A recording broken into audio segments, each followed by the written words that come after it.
Isa po sa pinakamalaking dahilan bakit napakaraming tao ang hindi masaya.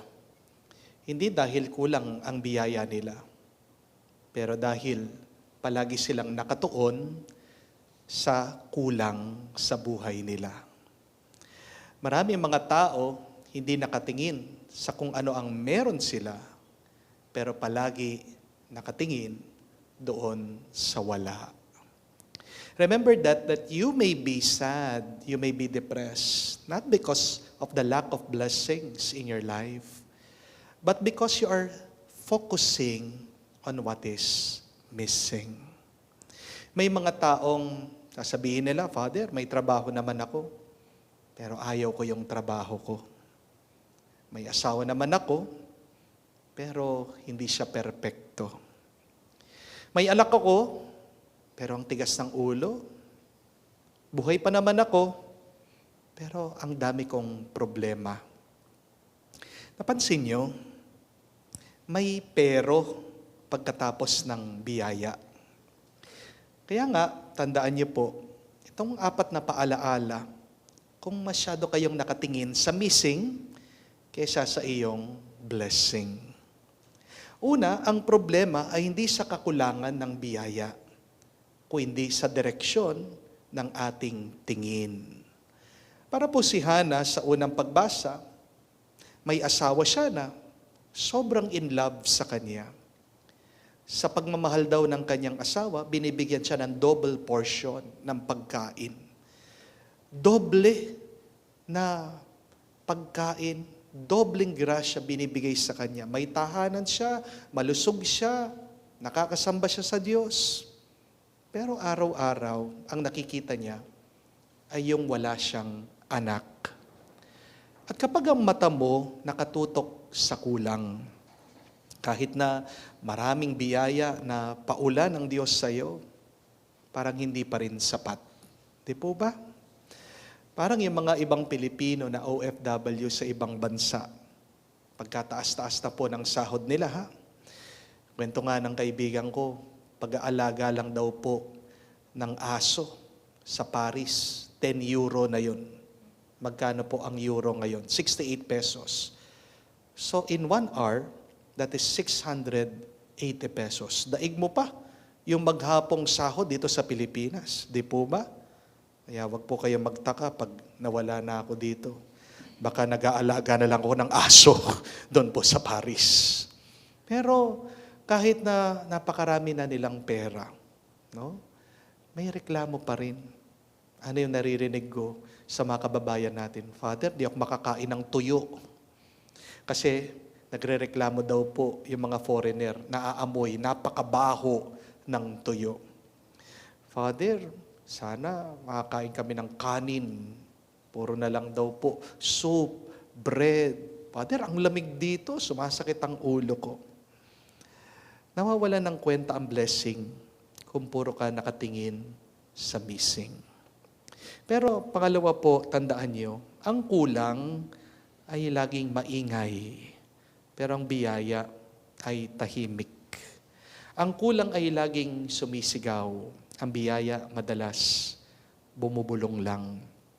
Minsan, mas mabilis mo pang napapansin yung wala kang pera kaysa sa lakas ng iyong pangangatawan. Mas ramdam mo yung pagkukulang ng iyong minamahal kaysa doon sa presensya niya araw-araw. Kaya nga ang malungkot na kwento minsan, meron yung mga buhay yung magulang nila, pero hindi nila pinapansin. Meron namang mga magulang, may anak sila, pero palaging may reklamo sa ginagawa ng mga anak nila. Meron mga tao may tahanan, pero hindi sila makontento kasi maliit lang daw ito. Mga kapatid, madalas ang pagpapala ng Diyos ay tahimik, pero nandyan, araw-araw, hindi mo lang napapansin. Dahil ang Diyos ang mapagmahal, nagbibigay ng grasya, simple, pero kailangan mong magpakumbaba para makita mo ito. Di po ba? Kaya tandaan niyo po ito. Kung may nakikita ka pang tumatawag sa cellphone mo, lalong-lalo ng nanay mo, kinukumusta ka niya, blessing yan. magpasalamat ka. Kung nakakausap mo pa yung tatay mo, blessing yan, magpasalamat ka. Kung nag-aasaran pa kayo na mga kapatid mo sa messenger, blessing yan, magpasalamat ka. Kung naalala pa ng lolo at lola mo ang pangalan mo, blessing yan, magpasalamat ka. Kung kinukumusta ka pa ng kaibigan mo, blessing yan, magpasalamat ka. Kung may nagdadasal para sa iyo, wow, blessing yan, magpasalamat ka. At kung ikaw ay nakakapagdasal pa, nakapagpupuri, nakapagbibigay ng papuri sa Diyos, sa malaking blessing yan. Nagagalaw mo pa ang iyong pangangatawan, magpasalamat ka. Kasi isang araw, lahat ng yan, mawawala. Enjoy the blessing while you can. Enjoy the blessing. It is present. It is right in front of you. Isang araw, tatahimik ang lahat sa buhay mo at baka doon ka magsisi na sana sinabi mo, dapat pala naging masaya na ako noon.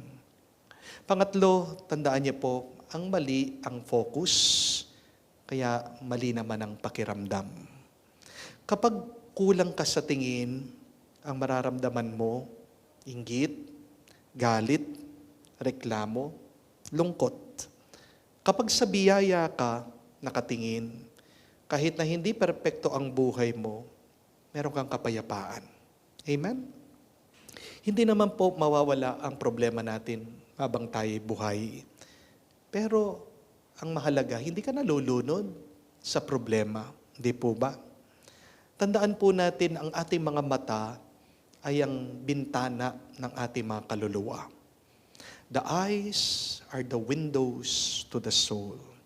Kaya nga kung palagi kang nakatingin sa kulang, mararamdaman mo, palagi kang kulang.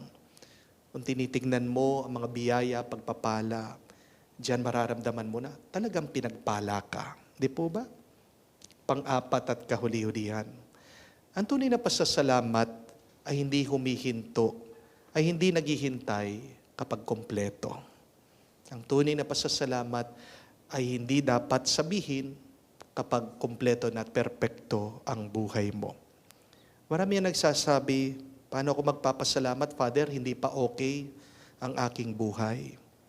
Pero tandaan niyo po ito, ang pasasalamat ay hindi premyo sa dulo, ang pasasalamat ay disiplina sa gitna. God can never give you more what you do not appreciate. Remember that. God gives more to people who appreciate, who are grateful to the blessings and graces that God gives. Magpasalamat ka kahit na may kulang. Magpasalamat ka kahit na may hinihintay ka pa. Pasalamat ka kahit na hindi mo pa natupad ang iyong pangarap. Pasalamat ka kahit na may sakit ka, may problema ka, kahit nalilito ka. Marami kang tanong sa Diyos. Dahil lang marunong magpasalamat sa meron, mapapansin mo na sila ang palaging masaya.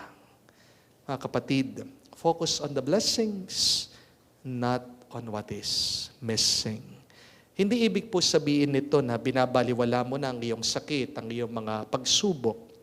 Ang ibig sabihin lang nito na tayo ay nagtitiwala palagi sa Diyos na pagkakaloob niya sa atin, hindi lang yung kailangan natin, pero sobra-sobra pa. Baka ang kulang mo lang ngayon ay binibigay ng Diyos para subukan pa ang iyong tiwala sa Kanya. Kaya binibigyan ka ng kulang kasi gustong paalaala ng Diyos sa iyo na tanging siya lang sapat na. Remember that.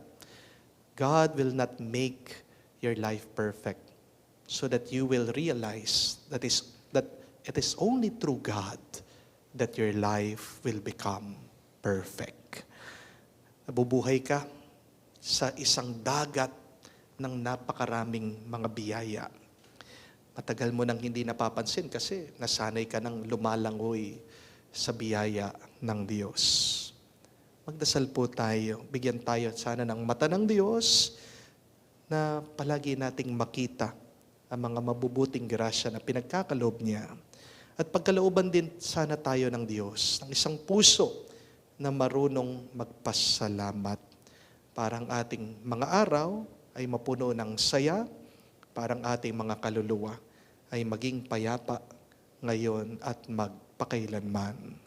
Amen.